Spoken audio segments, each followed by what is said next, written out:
Então, quando nós tratamos a respeito do mover de Deus em casas, eu quero chamar a atenção para você, para esse lugar de bênção dentro de casa. Certo dia, Eliseu foi à cidade de Sunem. Uma mulher rica, que morava na cidade, o convidou para fazer uma refeição. Depois disso, sempre que ele passava por lá, parava na casa dela para comer. Isso. A mulher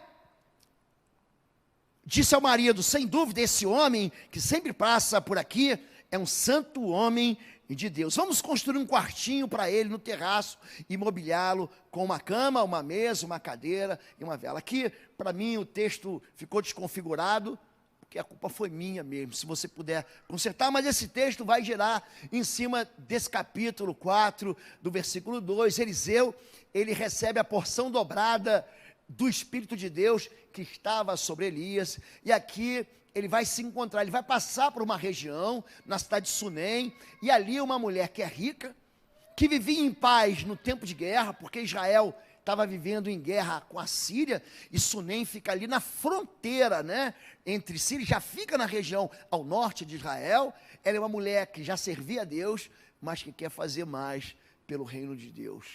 Essa mulher vai experimentar a bênção dela, a bênção de Deus dentro de casa. A Bíblia fala sobre casas abençoadas. Em 2 Samuel capítulo 6 e também em 1 Crônicas capítulo 6 e capítulo 7, conta a história de um sujeito chamado Obed-edom.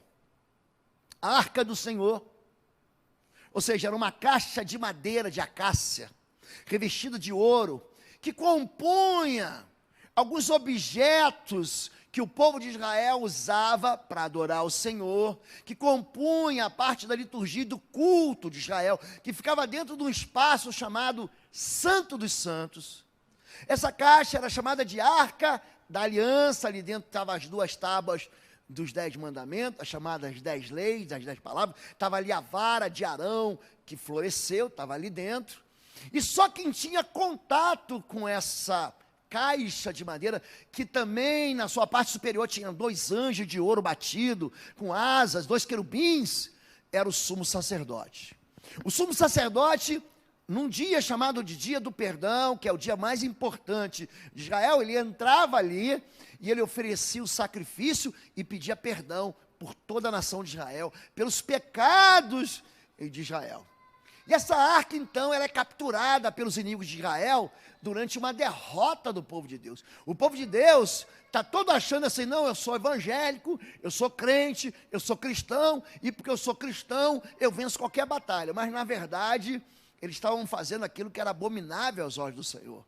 Por isso, eles perdem não só a batalha, aquelas vidas morrem, mas também a arca do Senhor é capturada, e logo depois ela é devolvida também. E ela vai parar por uma série de eventos fantásticos. Ela acaba parando na casa de um sujeito chamado Obed-edom. E ali, a presença de Deus que era manifesta naquele local, hoje não existe mais, ninguém mais sabe onde está a arca. O Indiana Jones até hoje está procurando a arca perdida. E esse objeto sumiu quando, em 2 Crônicas 33, Israel é tomado pela Babilônia, ninguém mais sabe onde é que está. Esse objeto, que podia virar um objeto de idolatria, foi um objeto que foi para a casa de quem? Desse sujeito chamado Obed-edom. Essa palavra Edom significa vermelho, a mesma palavra de Adão. Adão foi feito do barro, por isso que ele é vermelho. É isso o nome dele, vermelho. É o mesmo nome de Esaú, o vermelho. O sujeito era ruivo e todo cabeludo, por isso que o nome dele é Edom. E esse homem recebe a arca do Senhor, e a Bíblia diz que a casa dele foi abençoada nos 3 meses que a arca ficou lá. E o que é mais interessante é que essa mesma arca estava na casa de um outro sujeito antes, que foi consagrado ao ministério levítico, e ela ficou ali por 20 anos, e nunca houve milagre, nunca houve bênção. Mas aquele homem recebe a arca, mas recebe a presença do Senhor, e só 3 meses faz com que aquela arca, ou a presença de Deus, se manifeste abençoando a casa daquele homem chamado Obed-edom, a ponto de Davi falar assim: bora buscar a arca. Porque Saul não ligava para as coisas de Deus, ele não ligava para a adoração de Deus, Deus o rejeitou, Deus falou assim: você agiu de maneira tola, Deus te rejeitou porque a rebelião é como o pecado da feitiçaria. Israel fica longe de Deus nos tempos de Saul, mas quando Davi, ele celebra a entrada em Jerusalém, a primeira coisa que ele faz, vamos buscar a arca.